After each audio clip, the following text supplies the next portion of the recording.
pull up outside. Dark room, no light. Music loud all night. We be in and out tonight. Pull up outside. Pull up outside. Pull up outside. Pull up outside. Pull up outside. Pull up outside. Pull up outside. Pull up outside. Pull up outside. Pull up outside.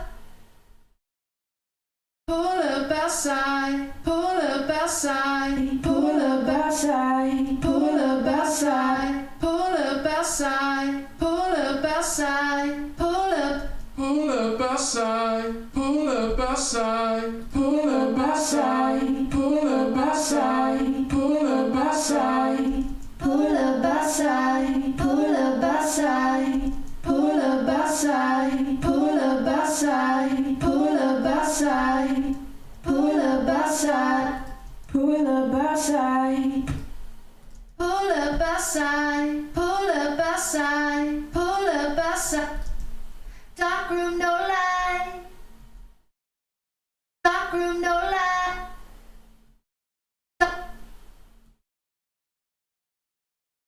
Dark room, no light.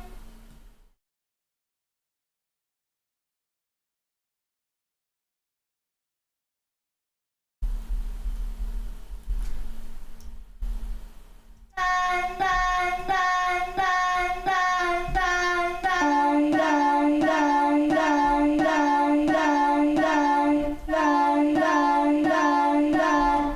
Dark room, no dark room, no dark room, no dark room, no dark room, no dark room, light.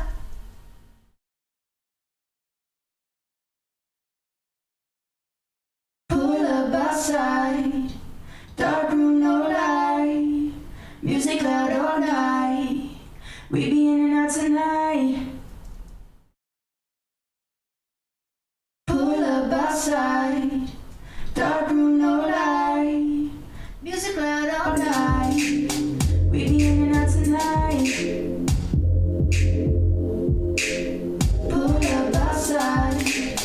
Dark room, no light. Music loud all night. We be in and out tonight. Pull up outside. Dark room, no light. Music loud all night. We be in and out tonight.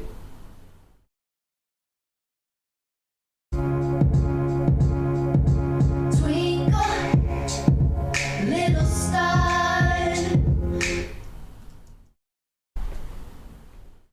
Twinkle, little star. How I wonder where you are.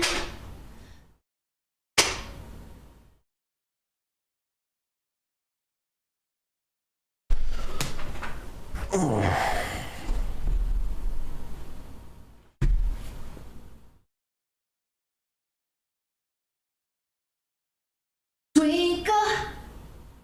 little star. How I wonder where you are. Twinkle, little star. How I wonder where you are.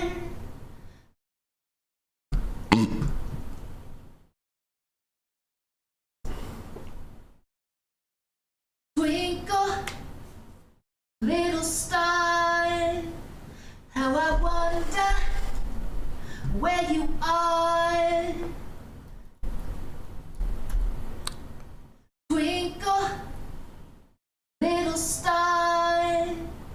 How I wonder where you are.